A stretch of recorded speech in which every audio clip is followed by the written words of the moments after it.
This is Hinos Sport bringing you that heat and that fire. Listen, man. Here's the thing that people need to understand.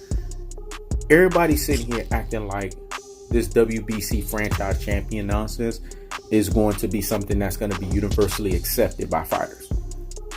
Listen, Deontay Wilder didn't accept that bullshit. He looked at it like, what the fuck is that? I'm a real champion. I only go for real belts. This is a immunity belt that puts someone that wants to conveniently duck the lions in the division into a survivor's island so that they could basically have survivor's immunity away from fighting arduous competition. Deontay Wilder welcomes all that free smoke, so he ain't gonna accept that bullshit title. Cinnamon Alvarez will accept it because he's a catchweight king.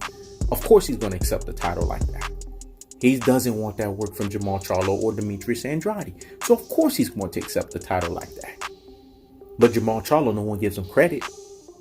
That he's willing to fight David Benavidez. I wonder what the boxing world has to say about that. Boom. There you go. Mic drop. He knows the sport just dropped the mic. I wonder what the boxing world has to say about that.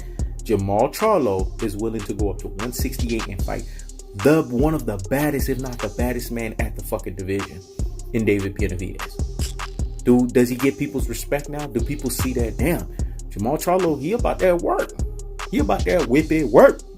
But nobody's talking about that. I understand that because ironically there's an agenda against him.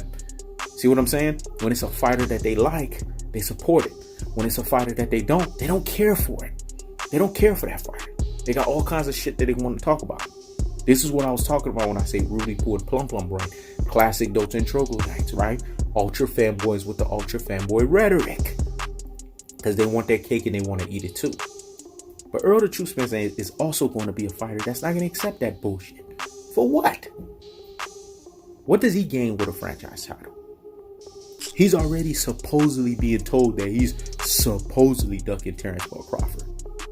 So imagine if he gets the franchise title. You think he's going to get the leeway that a Cinnamon Alvarez or Vasily Lomachenko has gotten? Because look at the excuses they've made for those guys.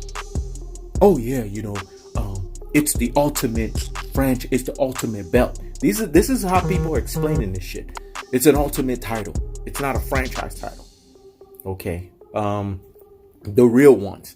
Deontay Wilder said that's a bullshit title.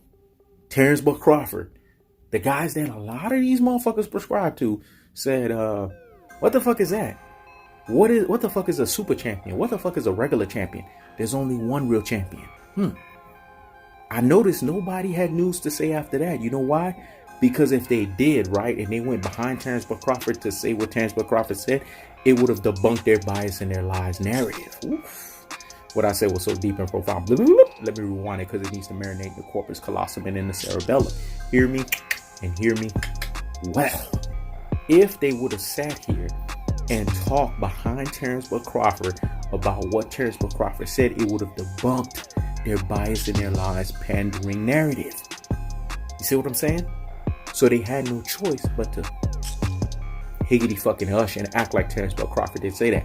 But leave it to Hinos Sport to pull out the red carpet and to expose these ultra fanboys with the ultra fanboy rhetoric, to expose these Ruby Poo and these Pum Brains, to expose these classic dolts and these troglodytes. Because I keeps the foot on the what? On the necks. I keeps the foot on the what? On the necks of these Ruby Poo and these Plum Brain ultra fanboys. And like the Tibetan Mastiff that I am, I apply what? Unlimited pressure. Because pressure does what? It busts his fucking pipes, folks. You have to do this. Because you have to expose the foolery for what it truly is at its truest and its most properest levels. Deontay Wilder, one of the very best. Terence Crawford, one of the very best, have come out and clowned this championship belt. So why would Errol the True Spence, a real one, man down strap season? What season is it? It's not winter season. It's not summer season. It's what? It's strap season. Let me say it again. What season is it? It's not winter season. It's not summer season. It's strap season. Why would Mr. Strap season? Why would the big fish?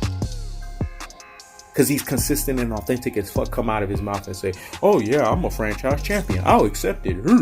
No, he doesn't do that. That's for ultra fanboys with ultra fanboy rhetoric. I told you fighters can be like that. I told you fighters can be classic Doten Trocotypes. I told you they can be Rudy Poo and Plum Brains. That's Cinnamon Alvarez. That's Lomachenko. That's not going to be Errol the True Spence. So when you hear people telling you that Errol the True Spence is going to be the next franchise champion, don't be surprised when he rejects it. Just like Terence Crawford did, and just like Deontay Wilder did. Because only real ones want a real champion. Let me say it again. Only real ones only want to be considered a real champion. This is He Knows the Sport. Checking out.